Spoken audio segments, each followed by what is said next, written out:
Good morning, City fans. We are back with ball watching for an official recap of last night's historic win versus the San Jose Earthquakes. How about that W, Justin? How are we feeling today?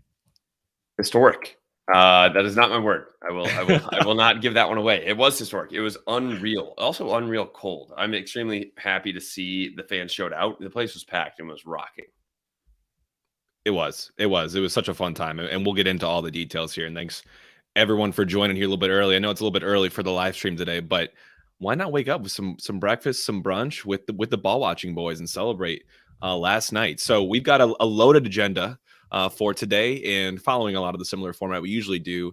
But hopefully these vibes are just going to be super fun, super positive. Obviously, we have a lot of highlights to talk about, so we'll get there. But we got to start here, Justin, first with our one-word summaries. I know you've actually gone outside and requested some consultations to help with this segment for you. So I'm going to kick it to you to start, Justin, for the one-word summary of last night. I did. Yesterday, I was telling my friends that I am still trying to pick up my vocabulary, going from sexy to hectic to serendipitous. So we really jumped it up last time, but I think I need still a little help to move that on. So I went with my friend Miss Julie, the artist. Incredible artwork. We'll talk about her later. But she gave me the word galvantic. It was a galvantic victory, and it's like dramatic essentially, and it was historic, like you said, and the place was absolutely rocking. It was by far our best W so far. I think we just looked well-rounded as a whole. Okay. I might ask you to try to use that in another sentence that isn't related to this yet. See if you can do that later on. I didn't prepare that. Let's talk about that maybe next episode. All right, maybe next time. Next time. All right, I like the effort. Seeking outside help. That's always good. Absolutely. I'm going to go to similar, but I am going to use the word unprecedented to describe this season and this team and this experience thus far. We're obviously making history with what we've just accomplished, and we'll get into that in a couple of seconds here, but no team has done what we've been able to do. No one was expecting, nor even in the realm of expecting us to do what we've done so far. I don't even think we were expecting us to do what we've done so far. This city, how they've turned up has been unprecedented. So everything about this, I feel like we're just in new territory now, and how we've been able to show out in such an early and short amount of games has been nothing short of amazing. So unprecedented is what I go to for this first word. So I think it's precedented. Is that its own word? I would assume if there's an unprecedented. We are setting a new precedent. That's how you would use it. But what we've done is unprecedented. I'm going to go and say it's precedented. I think it's cup or bust. Oh, you think MLS cup or bust. I knew this was going to happen the entire time. I figured we'd go 4-0. I think we're going to go the whole season undefeated, but whatever you want to say, that's fine. Let's hop right into it, Just. We got some guys that I think agree with you here in the comments here. Everything does seem pretty precedented from what we're seeing here, but we're seeing dominance. Dominance seems like the crowds, the listeners' word of the day, and I would definitely agree. Last night was a dominant performance, no doubt. I completely agree, and let's get into some of the highlights on why it was dominance, Jake. Yeah, and you mentioned it, Justin, and I just want to anchor everyone here to start. This was definitely the most comprehensive end-to-end win that we've seen this season. There was not a moment in the game where I felt like we were on the ropes or we were maybe not going to win that game. It felt like a piece-by-piece demolition of San Jose. They just did not look like they belonged on the field. They did not look good, and I think a lot of that was because what we did to them in terms of limiting their style. But what a way to capture this record, being the first expansion team ever to go 4-0 in their first 4 games of their inaugural season. I actually got a couple more stats to caveat that from Ryan Grass on Twitter. So we're the first in points in those 4 games, in 4 first games in an inaugural season for an expansion team. Seattle had 9 back in 2009 when they joined the league. We're also tied for first in the goals scored. When Atlanta joined the league in 2017, they put up 11. We also have 11 now, so we're tied there. And then we're second in overall goal difference. Atlanta, going back to them in 2017 as well, had a +8 goal difference, and we have a +7. I'm not going to really lose any sleep over that, but that goes to show you that we're not just like skating by. We are scoring so many freaking goals that I was a little bit worried about heading into the season. And maybe it's just not going to be an issue for us. I mean, I don't know. That was literally the one thing that you and I were worried about was, can we score? And we've had to be, and we don't have to be just reliant on Klaus. I mean, he's still getting the job done himself and scoring again last night, but everybody is chipping in, and it's just incredible to watch. I can't believe that we literally scored another 3 goals again. I said it in the preview that I'm like, I don't think we're going to do it again. And we are. And it's not the giveaways like we've gotten in a couple of these games where people are, oh, we're getting lucky. No, these are actually true goals that we're just playing through and just unrelenting, just attacking these guys. Yeah, no, I couldn't agree more. Let's back up. So that's the overarching thing I think for last night. I want to speak to a couple other. I mean, one thing at least to start before the game even kicked off, and that was I thought it was a really fun experience last night. An atmosphere. Obviously, it was freaking cold, man. There's no getting around that. Everyone knew it going into it. That was not great. But the optics, the atmosphere last night, the city red in the pregame was pretty cool, pretty hype. I'm glad that we had something kind of unique to us. I think we kind of missed it in the last one, so I'm glad the team is working on that kind of stuff because I think that was fun. The music was definitely louder and better. I think the vibe in the stadium, had it not been so freaking cold, I think it would have been even different. Like, I can't wait to see the stadium turn up on a good weather day. I mean, I think it's just going to be, the vibes are going to be off the charts, like absolutely crazy.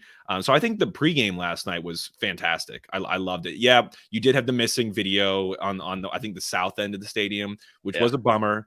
But I don't think it detracted too much from anyone's experience, hopefully. No, absolutely not. You still have the video on the north end, and you could see all the highlights there. So nothing big there. I mean, that's something that they'll fix. I'm not worried about it. That's probably already working again this morning. Those guys are all over it. But the atmosphere was absolutely insane. I couldn't believe it with how cold it was exactly. But also, let's get into actually what happened onto the field. I would say, again, another theme that we're seeing is that we are very good from set pieces and dead balls. I would say throw-ins, either long throws or getting them in quick, but the actual dead balls and whipping them in with Leuven and Vasilev. You having a righty and a lefty, and these balls are being curled in to big boys that are getting their heads on it, feet on it, whatever they need to do. It's one thing that we can play through the run of play, or we can do very well on set pieces as well, including corners. Tell me, and I'm not going to claim to be an MLS connoisseur. Tell me one team that is as dangerous as us in every single set piece. I think we might miss hit maybe like one a game, but every one of these balls just looks holy. I mean, I would hate to be the goalie in most of these situations. I mean, the pace that Leuven and Vasilev are putting on these and how they switch it up, or they just go tandem one another. Like, someone swings in with the right, then someone goes out to the left. We had like 3 corners in a row last game where if I am JT Marcinkowski, I am peeing my pants. This just looks scary. And guys are just flying at you. No one has any fear in the box. Every single thing looks like it might hit the back of the net. I think I might. I think the next Graham or maybe our over team corners. Yeah, we have like 5 in a row. Yeah. They just can't clear it, dude. It's even balls are whipped in, and then we're getting good guys on the end of it, either with a foot or a head, and putting them on net. Or these guys are just peeing their pants, as you said, Jake, and they cannot clear it. It's just they can't. You know who else really impressed me last night too, and we'll get to some of the player ratings, but I loved the performance. And you mentioned it, Justin. I told you when we got to the game, Lucas Bartlett coming in, man, signed 2 weeks ago. You know, he was a trialist all preseason, hadn't really been given his shot in the MLS. And what a performance. The guy stuck tackles in. He looked really physical. He looked like a leader out there. He was so composed on the ball, too. It just looked like you swapped Tim Parker out. I thought that might kind of hurt us a little bit in the back. If we put some red hair and put Tim Parker's body on Lucas Bartlett, you wouldn't have blinked. It was like nothing changed. I completely agree. I mean, I was kind of surprised to see Tim Parker. I did not anything as far as to why he was out, but I mean, just an instant swap that worked out perfectly for us. There was no holes. There was nothing else that we saw like, oh, he had a blunder there. Absolutely played an incredible game, especially if you're just joining the team. And I'll kick it straight back up to the top too, Jake. Mm-hmm. Joao Klaus. We know that he was our designated player that we're going to like. The man is absolutely killing it. I would say, not only from a finishing aspect of scoring so many goals so far, but he's holding the ball up well. He's directing guys. He's still doing passes, just like we had the pass of the week last week. He's still dishing balls to other guys. And Nico Gioacchini, we've already had some comments in here for the live feed, but him and Nico, I don't know if those guys like grew up together. Their chemistry is insane to watch, and it's just exciting. They were in 3rd grade together. Yeah, they were best buddies. Buddies. It looks like it. It certainly looks like it out there. Their 1-2 mentality and how they play off each other is mesmerizing. I love to watch them play together, and I really am kind of partial to them being on the field together, starting most games. I think moving forward, I've liked both times it happened, and I really want to see that more so. I'm gonna flip back real quick. I don't Yeah. think they could have been in third grade together because I think Joao was in third grade in like 1904, and Nico was in third grade in like 2006. Yeah, he was. Yeah. Joao, I realized in our last pod, Justin, you were saying his right age, and I'm like, yeah, he looks like he's 37. You said, oh, sorry, 27, and I'm like, Yeah. no, he actually is heard it too. 26. He's 26, but he looks like 26. he's going on 45. Yeah. But he Incredible. plays like he's 19. The man is just right. all over the place. It's incredible. He does. I feel like last night there were so many different highlights. It might be hard to make sure we mention some folks that I think normally are some of our best players. I still think Leuven had a great game. I think he was controlling in the midfield. Him and Vasilev were a good duo. I think it was a different dynamic we threw at him last night with the two in the midfield going with the 4-4-2. And both of them had a great game. I think Leuven, for me last night, what I saw different from him was his physicality. He was able to use his body and use his weight and his technique to kind of throw San Jose players off the ball. And every 50-50, I swear he came out on top. It was a really impressive performance from him. And obviously his passing is always great. His set pieces are always great. I'm sure he'd like to be on the score sheet, but what a great performance from him as well. Going back to defense, I thought our wing backs, our fullbacks had a good night last night. Johnny Nelson got the assist. Shout out to him getting on the score sheet. That was great for Nico's first goal. I think Jake Nerwinski was actually one of the highest rated players when you look at some of the player ratings for last night. So great to see the defense get a nod as well. And that clean sheet, you got to celebrate. Both of those guys, the wingbacks, I will say, we've talked about how we were expecting them, and it's a tough spot to be in with the press, and that's where it really gets released. Those guys absolutely killed it last night. I think the Earthquakes tried to play through us, which we talked about, and you just can't. When you look up the middle, like, and they're going to have to then go wide, and then we shut them down there with Nelson and Nowinski. I thought those guys absolutely killed it. And you already mentioned as well. Also, shout out to Nico. Nico getting his first MLS goal. It was great. Also, great touch, great finish. I love it. Also, one thing that I will say, maybe a highlight there, but brought into a quick low light before we get into lowlights. He had a great celebration of a knee slide that was like 8 yards. Dude, what's up with Joao? Why can't he slide? He did it again last night. His slides, like his knees just like dig in, like he's digging a grave, and he just falls over. And he did that when he scored the first goal. I mean, the first one I gave him some slack because it was literally like the 89th minute of the Austin game, and his legs were heavy. But it's early season. He'll get that. The man scores a lot of goals. Maybe just like do something other than sliding because he just flops over. We should take this man to the practice facility and just do a celebration practice. Like, just I'll help him. I would like, we can bring back like the guys. Was it Iceland? Can we bring back the dead fish and stuff like that? Yes. We got to get creative. I mean, this team is just scoring so many freaking goals. Exactly. You know what I also love last night too is, and not that this has changed, but Carnell. I mean, I feel like his tactics are usually always on. He has no fear tampering with neither the starting 11 nor the in-game management. And last night he's putting subs on in the 56th minute. I mean, and it wasn't due to injury, I would say. I mean, Klaus came off early, which I can appreciate. I mean, this is a long season. It's a cold game. Might as well blood some other players, get some minutes in the legs when we're dominating like we are. So I loved to see him go to the bench early. We got Aziel Jackson, his debut, which is great. Got a couple minutes. And we got Miggy Perez back in. Got him a couple minutes. We got Ostrak in. He got his goal. What a huge confidence boost you got to feel for him. I just feel like a hypothetical weight was hopefully just lifted off his shoulder because, it wasn't it took a deflection, but it was on goal. And to have him get that, I think he needed that to get off the board. I'm not gonna lie. So we were there live. I rewatched the game when I got home, and the announcer had a great call on that one, Jake. It says, because it was 2 block shots, and then his shot was deflected. And the announcer literally said, I don't want to hear about St. Louis getting lucky. They deserve all the luck they're getting.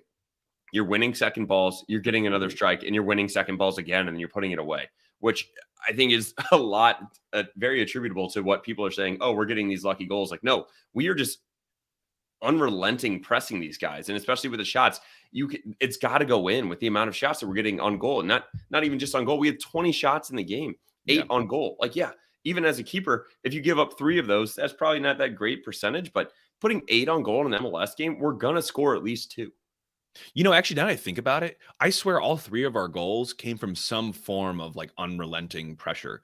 The Nico Gioacchini, refused to give up on that ball. I mean, he's like parallel to the ground, just flicks his right boot at it and puts that in the corner. Obviously, Klaus's goal was like just a one-man wrecking ball mission. And then the third one, we ripped 3 shots on goal that were all blocked before Ostrak finally found the back of the net with the deflection. After a huge windup and a fake pass to make a pass, and he finished that. The goal scoring is just so much fun. It just doesn't get old. And we would be remiss, another good word, Jake, if we did not talk about our defense, not only, but the absolute anchor of our defense. And I think Roman Berkey had a hell of a game. He had 2 massive saves. They only had 2 shots on goal, but both of them pretty good chances. And I will say they had some other chances. We'll get into the lowlights, but the saves that he made and not only just from the save, he had a great save on Kyle in the 61st. That was literally a wide open shot from him from the PK spot. So great job by Roman. And not only that, you mentioned in the game, the man is still looking like Josh Allen. He's just throwing the ball anywhere he wants. And just his distributions are incredible. It is. Distribution's great. You just know that he had to be so excited to get that clean sheet last night, finally get that under the belt and move on. And I think for the defense, it's just a celebratory. Finally, we get that. We know we're capable of scoring goals, but if we as a team can not only keep that momentum up and then also kind of hone the defense a little bit and tighten it up and not let in as many goals as we were kind of in the first couple of games of the season. I mean, this team could go on to do some things if we can shore that up. And I think last night was a perfect, kind of foot in the right path there. I think, just overall looking at the game, the press led to goals. The press was on point last night. We totally disrupted San Jose's style of play, trying to be possessive and look to break our lines and find space in between. They couldn't find anything last night. They were so disrupted. They just looked disorganized and almost like there was just nothing to do, because I think they probably walked in thinking they were going to be able to find their footing and apply pressure to us using possession. It just wasn't happening for them. We had almost even possession. It was 45 to us, 55 to them. So that's not how they would have imagined this game going. No, but I will say that's what we were talking about, that San Jose style is to try to play through us, and you can't. We are too good in the midfield, and then that's where, like we talked about, the press gets released on our wingbacks, and the wingbacks stepped up. It was just a perfect game by the boys. I'm extremely excited. I will say also, you have on here, where are the haters now? We are 22-1 to win the MLS Cup now. We started at 100-1 just 4 games ago. We keep climbing.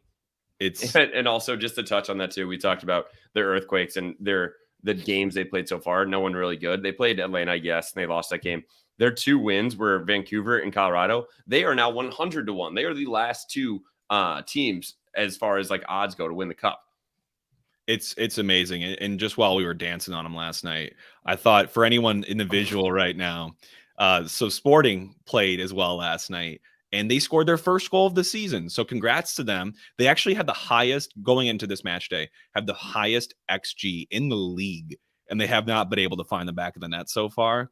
And they scored last night, and the admin for Sporting KC said, there it is, with a big picture of Daniel Shalhoub, one of their players. And the St. Louis City SC Twitter admin responds, congrats on your first goal, with a clapping emoji. And they went on to lose the game to FC Dallas 2-1. So it was a great night. It was a great these rivalry games are going to be sick. I am so pumped for that. Also, shout out Kansas.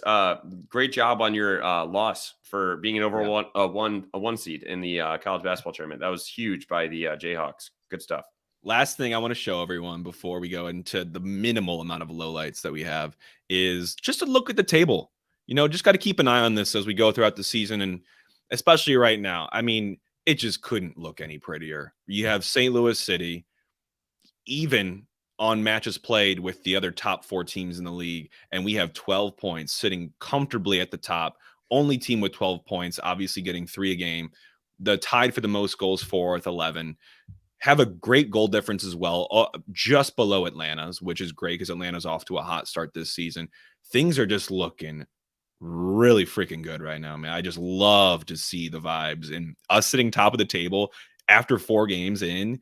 Who would have thought? Obviously, you would have thought, because you knew everything going into the season. But most of us dummies just wouldn't have. Yeah, complete dummies. I predicted us to go undefeated for the entire season. I talked about that multiple times. So go listen to some old episodes for sure. I will say we also are, and we're looking at some other stats, and goals against for XG, we are 3rd We are giving the XG against us is less than 1. We're giving up 1 goal a game. That's pretty even. I love it. We also have the most goals for average in a game with 2.75, tied with Atlanta for that. We are just scoring and we're playing great defense. I don't know. I mean, I guess we can talk about lowlights. Are there any? Not many. I'm getting to some comments here, and I actually got a comment, Justin. I just want to address from DT Gay Uncle. Luckiest team in the league. So DT, I don't know if you're just being inflammatory or if you're actually a team, a guy gets kind of going against the flow here. The lucky thing just doesn't hold up anymore. I'm sorry for people that are thinking that this luck thing is a thing.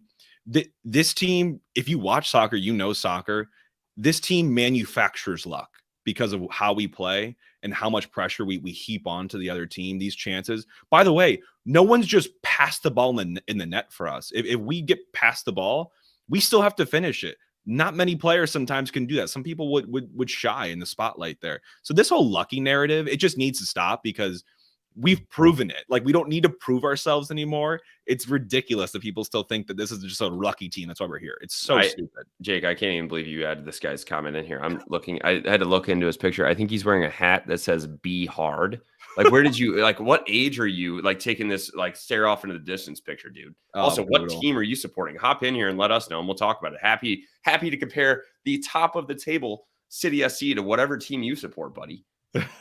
Tyler coming in the comments too, that he might be a KC fan. He's a KC fan. Wow, couldn't imagine.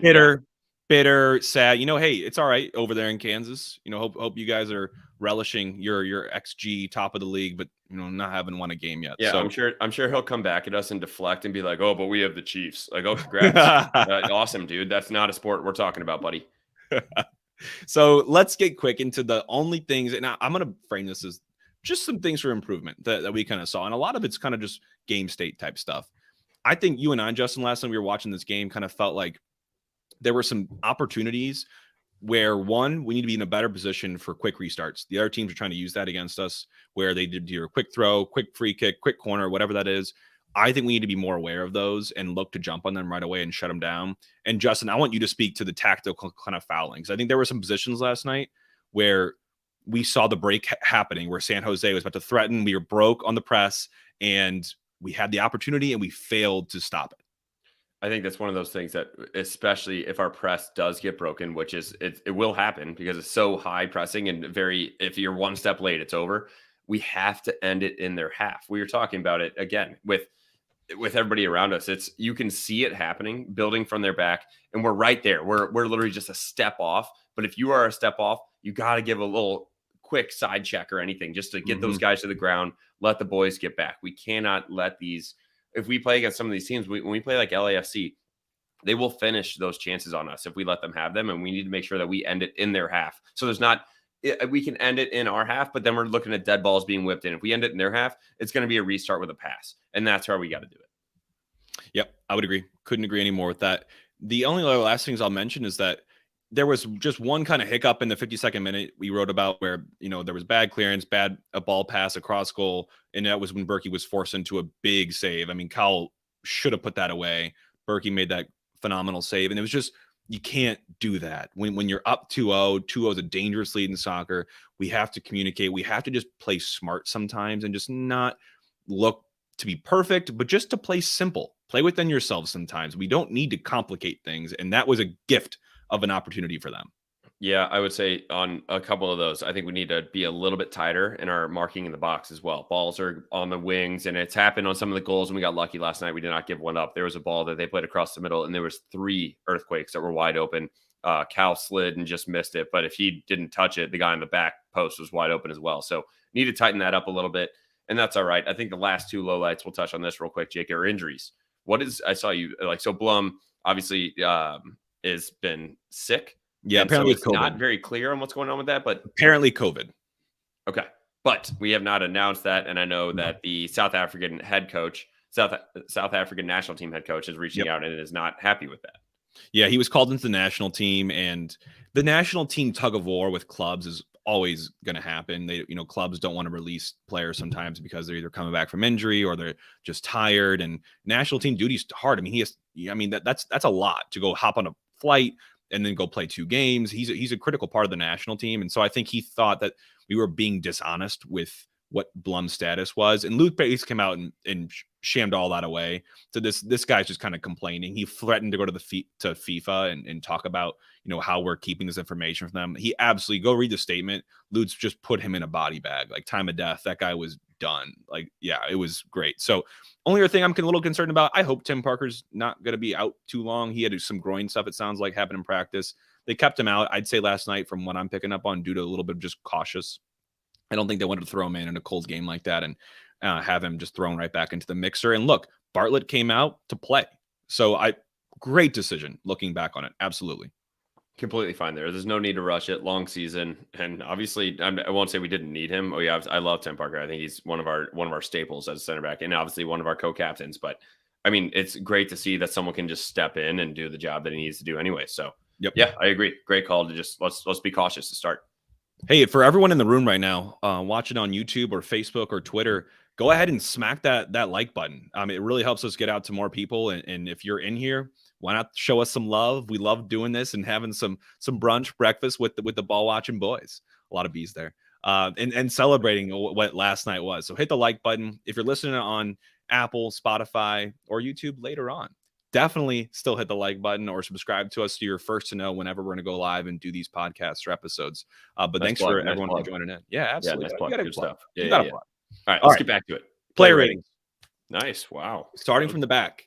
Berkey, solid night. Wasn't called into too much action. I thought he was going to see more. 2 saves, one of them big save to maintain that 2-0 lead. So he did what he had to do. Distribution was great. I cannot knock him again. I think once he gets into being tested more, I think people will start to give him a little more respect in terms of MLS, where he is on the depth chart in terms of best goalies. But I still think he has the capability to be one of the top ones in the MLS. And he hasn't done anything to disprove that so far. I just don't think he's been tested overly so, which I'm not complaining about either. He's had absolutely 0 blunders, and that's what I need out of a goalie. He's been strong, and I love it. Let's go into the back four. Like we already talked about, we'll start on the wings. I think Nelson and Nerwinski absolutely killed it last night, and we needed them to. I think that's where – and they're going to have to keep continually doing that, which is probably the toughest spot in our defense. That's where when we press, that's where it's going to get released and put a lot on those guys. I would say Nerwinski, it looks like from where you have the screenshot, they have him as the highest rated guy of the game. Mm-hmm. And then you also go to Nelson and got an assist. So I absolutely love it with those guys. Yep. Center backs didn't make any blunders. Kyle Hebert playing like a veteran, a year's veteran in the MLS. And the guy, he was the veteran last night when you look at the center back pairing. So it was great to see him, like he just gets thrown in because of the injuries. Obviously he quits himself, makes match day team of the week last week. And now he's showing Bartlett the ropes. I mean, it's great to see the center backs and the depth we have right now. Midfield also looking solid. Yeah, I will say with Vasilev and Lubin, I love that dynamic duo. It looks like Vasilev can step in when we need him to. Outside of Blum, I think he gives us a little bit more of an attacking mindset as opposed to Blum, which is good. But obviously, we'll need Blum later on too. So I hope that he gets well soon. I will say when you move it up to Stroud and Alm on the wings, I think with how well our wingbacks played, it took a little bit away from them. I wouldn't say they did anything bad, but it's just I can't call a standout moment from either of those guys. So I think they did what they needed to do, but our wingback stepped up, and that's what a team does. That's what I love about this team is we're solid through and through. Yeah, it was. And you mentioned Almond Stroud. It wasn't their best night. I don't think it was their best night. I also think just the way we were playing, it didn't really suit how they were playing. I think those two for me are probably more fit for a 4-3-3 or a 4-2-3-1 formation, not necessarily a 4-4-2. I did appreciate Stroud coming back on defense and helping out and applying pressure. I think that was great. But we saw them get subbed off for some changes in tactics heading into the game. Nothing to knock that it was not a good game from them. I just don't think it was their best. And I think just the system and how the game state was going on, it wasn't suited for them to show their skill sets. But they did enough to get the job. I agree. And I think it does. Maybe that formation does not help them very much. But I absolutely love the Nico and Joao Klaus duo up top, dude. Third grade or not, I don't know when they met, but Jesus, they just know what each other are doing. They play so well together. It's different gravy. Those two, different gravy. I mean, they're just made of something different. Like they've got this sauce between them where they're totally different players. I mean, but they complement. Why gravy? Oh, Justin, you got to work in the vocab, man. I'll send you a little bit. You're calling my vocab bad because why I'm confused as to why you said different gravy. We'll get you up to speed. Let's call it like let's do like fiery honey sauce. They're made a different gravy. Circle 7. Different grade. Fiery I'm honey. sticking I with the like grade. fiery honey. They're sweet, but they're spicy. You can do your honey. You can do Okay. your honey. So player ratings, I think across the board, obviously solid. Not much to complain about. Finally, getting to predictions. I predicted 3-1. I was a goal off. You predicted 2-0. You were a goal off. So we both were super close. It was a big win. Let's let the fans duel it out, but I would say 2-0 is more spot on than the 3-1, Jake. And I even said with a little bit, we'll talk about the hammers.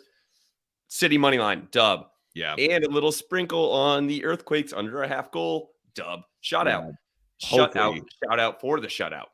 Hopefully people were hitting that because you should be swimming in it today. I know I made a little bit of money on that game last night. That was nice. It's always a good little thing for your emotions, spirit. Team lifts you up, gets the huge W, and your wallet gets a little bit heavier. There's no problem with that. It paid for our beers. It did. Absolutely. All right. Well, that's we're getting to the end here. Where do we go from here, Justin? Actually, I have a good comment too in the question. So maybe we'll actually get to that to start. I'll even before you get into that, yeah. You have where do we go from here? And I was hoping you'd call out my joke. And in the notes, I put Disney World. That's where we go. When you win the cup, where do you go? We go to Disney World. I'm going to Disney World. That's us. I'm going to be in Disney World come November.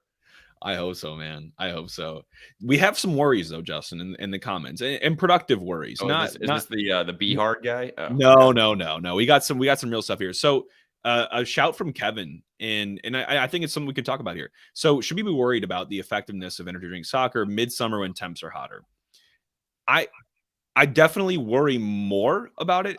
I don't think I'm overly worried about it still though, because these are professionals. They're going to be training in this. They'll be getting used to this climate. Other teams coming into that might struggle and they might not be able to keep up their tempo. But for us, we live here. We breathe here. We have every opportunity to become acclimatized to this.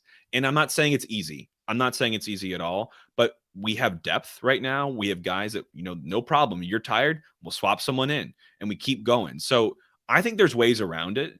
And I think it will definitely be something to think about as we get into the summer when it's, oh my God, it's gonna be so hot. Some of these games. I'm going to flip it, Jake. Let's look at the cool side of the pillow. I think it's going to be harder for the teams that are coming here to keep up. I would agree. We're going to be pressing that hard. They're not going to be used to, they're usually going to be used to playing around the back. We're going to be pressing them. Their legs are going to get tired. If you think we're getting quote unquote lucky goals this early on, wait till it's 95 degrees in July in St. Louis. These defenders, these bigger boys for their team are going to be tired as hell. And Nico Gioacchini is just going to pick them off one by one, pass it to Klaus. We're going to finish. Yeah, and I know, and so we had another kind of come in about, they're professionals, they're in phenomenal shape, but they have to run out of gas at some point, don't they? That comes down to game management, and this is where Carnell and staff and the analytics and how they, they all with those like sports bras with like measuring their activity and their heart rate. This is when all that comes into play. So if we can use that to our advantage and manage this before injuries spike up or before guys run out of gas, there's nothing to we're not in new territory here. Every team and league has to do this same exact thing. They don't all play energy drink soccer, but they all do run and they all do have to manage these types of injuries and fitness. So no, I'm not overly concerned about this. I think it's a little bit unique because we do play so hard and run so hard and maintain that level of fitness, but I think the boys will be able to do it. I'm not worried about it, to be honest. I think I would be worried if we were a starting 11 without a bench. We have already shown how deep we are. You put in Celio Pompeo late in the game, that man will just fly around for 30 minutes straight, not stop. No problem. We'll talk about Miggy Perez. He's 17. These guys are young. Yes, Joao looks like he's 40, but he's only 26. So I think when we look at some of these guys' ages, they are Energizer bunnies, and we're ready to go. Another question we had come in the comments, Justin, was from Tyler around, all forgetting Firmino. And I think you and I both said that'd be pretty fun as well. He's a stud. But do we need to spend big on another DP, especially on a striker? Personally, I'm not right now in the season. I don't really care to add another DP. Like what we have going right now, this mix, the balance in the team, I don't think we need to change that. We don't need to tinker right at this point. I think we're good. Let's keep going momentum. I think the locker room vibes sound like they're great. You see the team pick after. Everyone's gelling. I don't see the need yet to think about that. I do think you need to think more proactively though than what I'm thinking right now, and think about when you might run up against some issues and need some more depth, and especially some quality players coming in. So at this point, I'm not really thinking too much into having another DP, and especially a striker, because I think Klaus is acquitting himself well. I'd love to get Firmino. The only worry would be locker room, like you said. What would the vibe be? Like, it'd be adding someone big and throwing him in the locker room mix? I don't think we need it now, but I'm never going to turn down Firmino on the team. So We'll see how it goes. I think it's very early on, and obviously he still has to finish the season with Liverpool, so not something we need to talk about now. Yeah, and Aaron had a comment too on how does this start alter our plans to potentially sell veteran talent in the summer that you had spoken about a month ago. I think right now, again, I'll harken back to what I just said. There's no need to mess with anything we're doing. I think we have some veteran talent, which is great. And most of the veteran talent I think that we have is here for a little bit of term. And a lot of the younger guys are here for a little bit of term with more room for us to kind of reevaluate, renegotiate when the time comes. I think for us after this season, if we can maintain this, it'll be on Lutz, it'll be on Bradley Carnell and all the agents to kind of get back to the room and say, okay, one season under our belts, they're obviously a proven commodity here. What do they probably deserve in this league in terms of financial compensation? And do we want them more long-term? I could see some extensions coming if some of these guys that are playing right now, like Leuven, like your Klaus, I could see some guys potentially being rewarded for this so far. So I don't really think we're going to go to the market and necessarily sell veteran talent in the summer if things are going as well as they are right now. I definitely appreciate these comments as well, and I completely agree with you. But I still want to just bask in the fact that we are 4-0. Let's not worry about the future too far. Let's enjoy what we got, it, boys. Let's end there. Where do we go from here? St. Louis, be proud of yourselves, man. Be proud of your team. This is something to celebrate. Obviously, it's never been done before. It's unprecedented. So it's galvanic. I am over the moon. Yeah, you're right. Yeah, it's unbelievable. It's kind of hard to fathom. Like you lay in bed, you're like, wow, we're actually here right now. I know you and I kept looking at each other like, this is real. This is actually happening right now. We are the top of the league, top of the Western Conference. We're setting records for expansion teams for historic starts. What's going on, man? I mean, we got something going here. So I'm really hoping we can keep it going. I think Real Salt Lake is another opportunity again. Absolutely. I will say, and we'll get into the preview of that, of possible atmosphere changes, everything like that. But where do we go from here? Well, let's just circle back. We're going to Disney World. That's one. But before we go there, let's go to the pitch. Let's talk about that sponsor. The ambiance, the decor. It was bumping again last night, dude. It was, I think my parents tried to get there at 4 p.m. and it was already at capacity. You couldn't get in. And so that stayed that way the entire night, which was just awesome to see. Those guys are absolutely killing it, getting the frozen espresso martinis, everything there. The food, everybody is loving the pitch. Get there if you haven't been there yet. So much fun. Yeah, the vibes there were great. All the gear on last night. Everyone's got 16 layers on, just like huddled in, watching March Madness and all the hype and buzz around the team. It was such a fun atmosphere. I encourage you all, if you haven't been there, to go check it out. The pitch is a really, really fun vibe. And it's definitely soccer kind of oriented. So if you're even into more soccer, there's history everywhere. It's got a soccer kind of pub feel to it, like it is in England or in Europe. It just feels authentic and like it's something you can't get many places in St. Louis. So encourage y'all to check it out. Very unique. I absolutely love that place. All right, Justin, well, that's all we have for today. Thank you all for coming to the live stream and for tuning in on the podcast. We appreciate and love you all. And we love this freaking club, man. All for City. All for City.